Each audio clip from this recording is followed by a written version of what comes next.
గత వైఎస్ఆర్ కాంగ్రెస్ పార్టీ ప్రభుత్వ పాలన రాష్ట్రాన్ని ఆర్థికంగా కుదిపేసిందని, ప్రజల అభివృద్ధి కంటే పగ ప్రతీకారాలకే ఎక్కువ ప్రాధాన్యత ఇచ్చారని టీడీపీ నాయకుడు ప్రవీణ్ కుమార్ రెడ్డి తీవ్ర ఆరోపణలు చేశారు. ప్రొద్దుటూరులో తన కార్యాలయంలో నిర్వహించిన విలేకరుల సమావేశంలో ఆయన మాట్లాడుతూ, వైసీపీకి చెందిన మాజీ ఎమ్మెల్యేలు రవీంద్రనాథ్ రెడ్డి, రాజమల్ల శివప్రసాద్ రెడ్డి గత పాలనలో ప్రజలను మోసం చేశారని విమర్శించారు.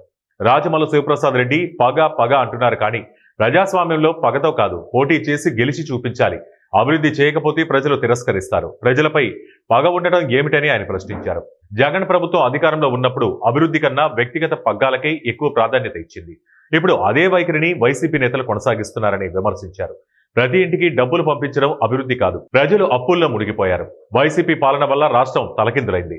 ఇప్పుడు టీడీపీ ప్రభుత్వం ప్రజల అవసరాలను తీర్చేందుకు పనిచేస్తోందని ప్రవీణ్ రెడ్డి స్పష్టం చేశారు. అలాగే టీడీపీ అధినేత చంద్రబాబు నాయుడుపై వైసీపీ నేతలు చేస్తున్న విమర్శలపై స్పందిస్తూ, చంద్రబాబు అభివృద్ధికి నాంది పలికిన నాయకుడు, ఆయనను విమర్శించే స్థాయికి వైసీపీ నేతలు ఎదగలేదని ఘాటుగా సమాధానమిచ్చారు. కౌంటింగ్ హాల్ నుంచి బయటకు వచ్చాక తెలుస్తుంది ఫ్యాప్ అవుతుంది, హిట్ అవుతుందో. అది ఇప్పుడు మాట్లాడడం అంత అప్రస్తుతము. అసలు 2028లో జమిలీ ఎన్నికలు వస్తున్నాయని వీళ్ళకి ఎవరు చెప్పారు? అంటే వీళ్ళకి ఎవరైనా చెప్పింటే పలానా మాకు సోర్స్ ఉందని చెప్పాలి కదా. ఊరికే జమిలీ వస్తాయి, జమిలీ రావు, బమ్లీ రావు. రాష్ట్రంలో ఉన్నటువంటి ప్రజలు వెరీ క్లియర్గా ఉన్నారు. జగన్మోహన్ రెడ్డికి 5 ఏళ్ళ అధికారం ఇచ్చి చూసినారు, దౌర్జన్యం చూసినారు, ప్రజల డబ్బులు లూటీ చేయడం చూసినారు, భూముల ఆక్రమణలు చూసినారు, ఎమ్మెల్యేల దౌర్జన్యాలు చూసినారు.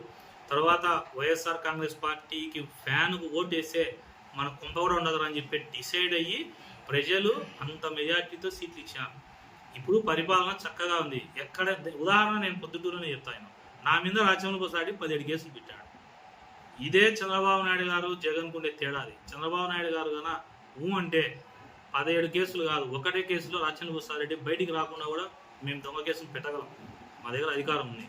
కానీ చంద్రబాబు నాయుడు గారు వెరీ క్లియర్గా చెప్తారు ఏమని, నన్ను జైల్లో పెట్టినా కూడా ప్రతిపక్ష నాయకుడిని జైల్లో పెట్టద్దు, తప్పు చేస్తే పెట్టమంటాడు ఎవరినైనా. బట్ మనము కక్షలు కాదు